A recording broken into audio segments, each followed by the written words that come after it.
તો જીપીએસ એ અમેરિકાનો સેટેલાઇટ છે, global positioning system, Google મેપમાં જે આવે એ જીપીએસ જ છે. દરેક ઋતુમાં આ કામ કરી શકે છે. અને આ શું કામ કરી શકે? તો કે નેવિગેશનનું. નેવિગેશન એટલે રેડિયો નેવિગેશન, એટલે કે આપણને દિશાને એવું બધું બતાવી શકે, શું છે ઓલું પેલું એ બધું દર્શાવી શકે. હવે આપણે આનો થોડો ઇતિહાસ જાણીએ. અમેરિકાએ સૌથી પહેલાં આ જીપીએસ સેટેલાઇટ જે છે એ ત્યાંની આર્મી, ત્યાંનું લશ્કર જે છે, ત્યાંની આર્મી, નેવી, એરફોર્સને, ત્યાંના જે આર્મ્ડ ફોર્સિસ એની માટે તૈયાર કરેલો હતો, કે જેના કારણે ખબર પડી શકે કે કઈ જગ્યા ક્યાં છે, દુશ્મન દેશ જે છે એમની પાસે કેટલા અસલા બારૂદ છે, કેટલી હથિયારો છે, કેટલા સૈનિકો છે, એ બધું સર્વેલન્સ, મોનિટરિંગ એવું બધું કરી શકાય. મેં તમને બહુ પહેલાં એક બીજી વાત પણ કીધી હતી કે અમુક ટેકનોલોજી જે છે એ શરૂઆતમાં કેવી હોય, તો કે શરૂઆતમાં આ ડિફેન્સ, સંરક્ષણ, આર્મી, નેવી, એરફોર્સને એની માટે આવે, અને પછી ધીમે ધીમે એ ટેકનોલોજી જે છે એ સિવિલિયન યુઝ, નાગરિકો માટે પણ ખુલ્લી મૂકવામાં આવે. તો શરૂઆતમાં જીપીએસનો ઉપયોગ કોણ કરતું હતું?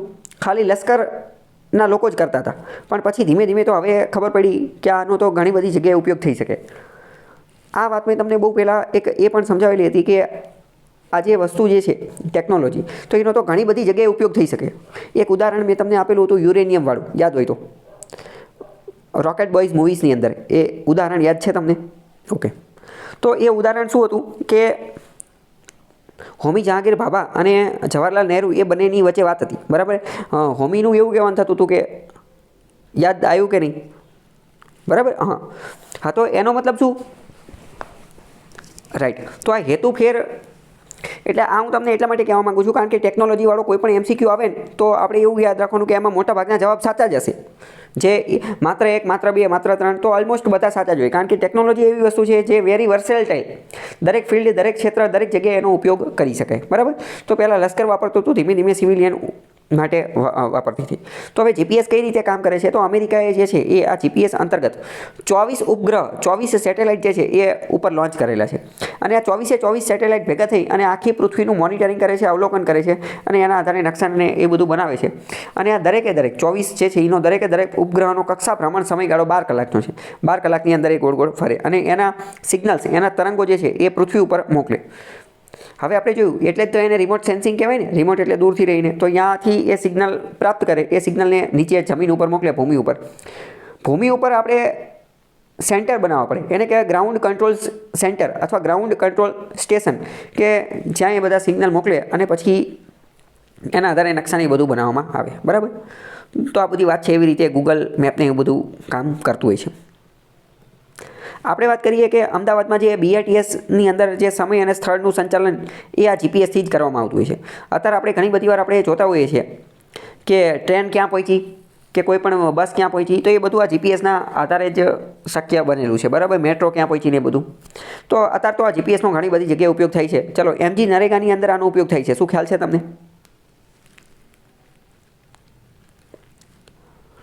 ચલો, આપણે એ હું તમને થોડી વાર પછી સમજાવું. તો ઇન શોર્ટ, આખા વિશ્વને મોનિટરિંગ કરવા માટે એને કહેવાય જીપીએસ, ગ્લોબલ પોઝિશનિંગ સિસ્ટમ, કે જે આખા વિશ્વનો નકશો ને એવું બધું બનાવી શકે. તો અમેરિકા પાસે એ બહુ એડવાન્સ છે, એનું નામ છે જીપીએસ. તો આવા દરેક દેશે પોતપોતાના આવા સેટેલાઇટ બનાવેલા છે કે જે નકશા બનાવી શકે અથવા આજે નેવિગેશનનું કામ કરી શકે. નેવિગેશન એટલે કે દિશાને એવું બધું દર્શાવી શકે. તો અમેરિકાનું કયું છે? જીપીએસ. પ્રશ્ન થાય કે શું ભારત પાસે આવી કોઈ સિસ્ટમ છે? તો કે હા, ભારત પાસે પણ આવી સિસ્ટમ છે. ભારતે કેવી રીતે બનાવી એ પણ આપણે સમજીએ. આજે જીપીએસ અમેરિકા પાસે છે. 1999-98ની આજુબાજુ જે છે એ કારગિલનું યુદ્ધ થયું ભારત અને પાકિસ્તાનની વચ્ચે. ભારતે અમેરિકાને કીધું કે તમે તમારા જીપીએસનો અમને એક્સેસ આપો ને, જેના કારણે અમે જોઈ શકીએ કે પાકિસ્તાનના કેટલા સૈનિકો છે, શું છે, કેટલા હથિયારો છે, એ બધું ચેક કરી શકીએ. હવે તમને એ તો ખબર પડી ગઈ કે જીપીએસને આ બધું ગેમ ચેન્જિંગ ટેકનોલોજી કહેવાય. અમેરિકા પાસે જે તે સમયે ઘણા લાંબા ટાઈમ પહેલાં આવી ગઈ હતી આ ટેકનોલોજી, આપણી પાસે તો હતી નહીં. તો હવે આ જોઈ અને આપણે જોઈ લઈએ પહેલેથી જ તે ઉપગ્રહથી કે ભાઈ એમને કેવી તૈયારી કરે છે, શું કરે છે, તો યુદ્ધનું પાછું એક બાજુ પલટાઈ જાય તરત જ તે, બરાબર? અમેરિકાએ આપણને ના પડી કે ના તમને ન આવડે આ બધું, તમે ના પડો કે તમને ન મળ્યા. તો પછી ભારત કે હવે આપણે જાતે આપણી ટેકનોલોજી બનાવવી પડશે. આપણે આવો ઉપગ્રહ, આપણે પણ આવી સિસ્ટમ બનાવવી પડશે. અને અત્યારે હવે આપણે એ સિસ્ટમ જે છે બની અને તૈયાર થઈ ગઈ છે. 2016થી આપણે એ વાપરીએ છીએ. એનું નામ છે નાવિક. તો ભારત પાસે પણ આવી છે. એનું નામ શું છે? નાવિક. એનું હકીકતમાં ઓરિજિનલ નામ છે IRNSS, Indian regional navigation satellite system. બધા જ કીવર્ડ સમજીએ તો આપણને ખબર પડી જાય. ઇન્ડિયન એટલે ભારતીય, રિજિયોનલ એટલે કે સ્થાનિક, નેવિગેશન એટલે અત્યારે સમજી ગયું, અને સેટેલાઇટ સિસ્ટમ એટલે કે નેવિગેશન માટેની ભારતની ખુદની સિસ્ટમ. મોસ્ટ ઇમ્પોર્ટન્ટ વસ્તુ, ભારતનું આજે IRNS જે છે એને વડાપ્રધાન નરેન્દ્ર મોદી દ્વારા નાવિક નામ આપવામાં આવ્યું છે, નાવિક. બરાબર. તો હવે આજે નાવિક અને જીપીએસ શું બે સરખું જ છે? તો કે ના, બે સરખું નથી. જીપીએસ ગ્લોબલ છે, એ આખા વિશ્વની અંદર દરેક જગ્યાએ દેખરેખ રાખી શકે, આખા વિશ્વનું બધું બતાવી શકે. જ્યારે આપણે કંઈ એટલા આખા વિશ્વની જરૂર નથી. આપણે ખાલી ભારત અને ભારતની આજુબાજુનો થોડો વિસ્તાર જે છે ને એની પૂરતું જ બનાવેલું છે. અમેરિકાને બધે ડખા હાલતા હોય, એમને તો બધે ધ્યાન રાખવું પડે, મિડલ ઇસ્ટની અંદર ને વિયેતનામની અંદર ને ચીનની અંદર ને, એટલે કે એ તો એક રીતે જગત જમાદારનું કામ કરે છે. પણ આપણે એવું કંઈ કામ હોતું નથી, એટલે આપણે આપણી જરૂરિયાત પૂરતું બનાવેલું છે. એટલે રેન્જ સૌથી વધુ કોની છે? જીપીએસ અમેરિકાવાળાની. આપણી રેન્જ ઓછી છે. બરાબર. પ્રશ્ન જોડકામાં પૂછાઈ જશે તો કે અમેરિકાનું જીપીએસ, ભારતનું કયું? નાવિક અથવા તો IRNSS, અને એનું ફૂલ ફોર્મ યાદ રાખવાનું. રશિયા પાસે પણ આવી ટેકનોલોજી છે જેનું નામ છે ગ્લોનાસ. તો એ તમે વિચારો, ગૂગલ મેપ, ગૂગલ જે છે એ રશિયાની અંદર બેન છે. ગૂગલની કોઈ પ્રોડક્ટ તમને મળે નહીં. તો શું રશિયાવાળા મેપ નહીં વાપરતા? તો કે હા, વાપરતા હશે, પણ કયો વાપરતા હશે? તો કે ગ્લોનાસ વાપરતા હશે. ગ્લોનાસના આધારે, ગ્લોનાસ ટેકનોલોજીના આધારે જે છે એ વાપરતા હશે. ચાઇનાનું કયું છે? ચાઇનાનું છે બીડુ અથવા બાયડુ, BDS, બાયડુ નેવિગેશન સેટેલાઇટ સિસ્ટમ. ચાઇનાની અંદર જે છે એ આના દ્વારા મેપ્સ સંચાલિત હોય છે. અહીંયાની ગાડી, ટ્રેન ને મેટ્રો એ બધાની અંદર આ મેપને એવું બધું દર્શાવતા હોય છે. અમુક ચાઇનીઝ વેબ સિરીઝ હોય, ચાઇનીઝ મૂવીઝ હોય, એ બધાની અંદર તમે જુઓ તો ખ્યાલ આવે કે બાયડુનો ઉપયોગ જે છે એ થતો હોય છે. યુરોપિયન યુનિયન પાસે ગેલેલિયો છે. યુરોપિયન યુનિયન જે છે એની પાસે ગેલેલિયો છે, જે આનું નામ છે. પ્રશ્ન પૂછાઈ જશે કે કઈ નેવિગેશન સિસ્ટમ કોની છે? તો કે અમેરિકાની જીપીએસ, ભારતની નાવિક, ચાઇનાની બાયડુ, રશિયાની ગ્લોનાસ અને યુરોપિયન યુનિયનની ગેલેલિયો. બરાબર. આવી જ રીતે જાપાનની પણ છે. જાપાનની જે છે, જાપાનની એની છે zenith, quasi zenith satellite system. Quasi zenith satellite system. જો બધાની અંદર તમે જોશો તો ખ્યાલ આવશે કે આ બધી ટેકનોલોજી કઈ છે? તો કે મિલિટરી અને સિવિલિયન બંને લોકો વાપરે છે. મિલિટરી અને સિવિલિયન બંને લોકો. રશિયામાં જો ખાલી મિલિટરી જ વાપરે છે. બરાબર. અને જ્યારે જાપાનની અંદર જે છે એ ખાલી સિવિલિયન જ વાપરે છે. કેમ? કારણ કે જાપાનની પાસે ખુદની કોઈ આર્મી છે નહીં. બરાબર. આર્મી મતલબ બહુ ઓછી છે, ઓલમોસ્ટ નથી જ તે. ઓકે, આટલું સમજાણું. ચલો, હવે આપણે મોસ્ટ ઇમ્પોર્ટન્ટ વાત કરીએ. મેં તમને સમજાવ્યું હતું કે અમેરિકાનો જીપીએસ જે છે એમાં કેટલા સેટેલાઇટ હતા?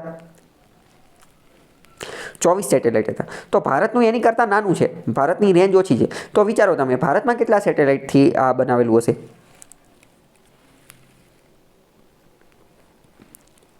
ભારતમાં જે છે, ભારતનું IRNS એ 7 સેટેલાઇટથી બનાવેલું છે. બરાબર. 7 સેટેલાઇટ. આ 7 સેટેલાઇટ જે છે એમાંથી 3, એમાંથી 4 જે છે એ જીઓ સિન્ક્રોનસ ઓર્બિટની અંદર છે, અને બીજા જે છે, બીજા 4 એટલે કે 4 ઊભા છે અને 3 આડા છે, એવી રીતે બનાવેલા છે. બરાબર. એવી રીતે આખી વસ્તુ બનાવેલી છે. હવે જો અહીંયા ઇન શોર્ટ કુલ 7 સેટેલાઇટ છે એ તમને ખબર હોય છે. પાના નંબર 63ની અંદર તમે જો ફોટો જોવો તો તમને ખ્યાલ આવે. પાના નંબર 63ની અંદર પહોંચી જાઓ પહેલાં અહીંયા.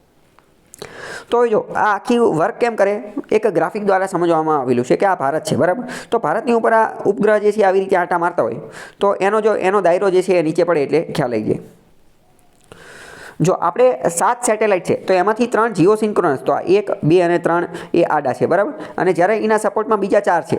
તો હવે જો એ બધાનો પ્રકાશ એક રીતે પડે છે તો જો આખું ભારત કવર થઈ જાય છે, અને ભારતની આજુબાજુ પણ ઘણું બધું કવર થઈ જાય છે. બરાબર. જો આ પાકિસ્તાન પણ કવર થઈ જાય છે, આફ્રિકા મિડલ ઇસ્ટનો પણ થોડો ઘણો ભાગ જે છે એ કવર થઈ જાય છે. જો નીચે પ્રકાશ પડે છે તો એટલું બધું આપણે જે છે કવર થઈ જતું હોય છે. ઓકે, ખ્યાલ આવ્યો કે નહીં? તો જેવી રીતે અમેરિકાનો જે સેટેલાઇટ જે છે જીપીએસ એ હકીકતમાં 24 સેટેલાઇટનું ઝુમખું છે, એવી રીતે ભારતનો જે સેટેલાઇટ જે છે એ 7 સેટેલાઇટનું ઝુમખું છે. એ સાથે સાથના નામ IRNSS, Indian regional navigation satellite system. એ શું છે? તો કે 1A, 1B, 1C એવી રીતે 1I સુધી એના નામ છે. તો એ પણ અમુક વાર પૂછાતા હોય છે. બરાબર. તો એ તમને ખ્યાલ હોવો જોઈએ. નાવિકનું પણ ફૂલ ફોર્મ છે. નાવિકનું ફૂલ ફોર્મ છે navigation with Indian constellation. Navigation with Indian constellation. Navigation એટલે કે દિશા દર્શાવવાનું કામ કરવું. એ કોન્સ્ટેલેશનનો મતલબ શું? તો કે કોન્સ્ટેલેશન એટલે કે ઉપગ્રહનો જે સમૂહ હોય ને એને કોન્સ્ટેલેશન કહેવાય. ઉપગ્રહનો જે સમૂહ હોય એને કોન્સ્ટેલેશન કહેવાય, અથવા સેટેલાઇટનો સમૂહ હોય એને પણ કોન્સ્ટેલેશન કહેવાય. એનું ઝુમખું એક રીતે 2-3 જોટો હોય ને એને. ઓકે. તો આવા બધા અલગ અલગ પ્રશ્ન અને એવું બધું પૂછાતું હોય છે. બીજી મોસ્ટ IMP વસ્તુ, હવે તમને વિચાર આવે કે આ જે ગૂગલ મેપ ચાલે છે તો એ તો આપણે જીપીએસથી વાપરીએ છીએ, તો આપણે આપણો ખુદનો મેપ કે આપણે ખુદનું કંઈ કેમ નથી વાપરતા? તો એ પણ આપણે વાપરીએ છીએ. એ પણ બનાવી દીધું છે અને એનું નામ છે ભુવન. એનું નામ શું છે? ભુવન. ભુવન જે છે એ આપણું આ નાવિક જે છે નાવિકની મદદથી બનાવવામાં આવેલો નકશો છે. ભુવનને તમે ધ્યાનપૂર્વક જુઓ તો તમને ખ્યાલ આવે કે જો આખું ભારત જે છે એમાં આવી રીતનું દેખાય છે. હવે આપણે થોડી વસ્તુ સમજીએ તો આપણને ખ્યાલ આવે કે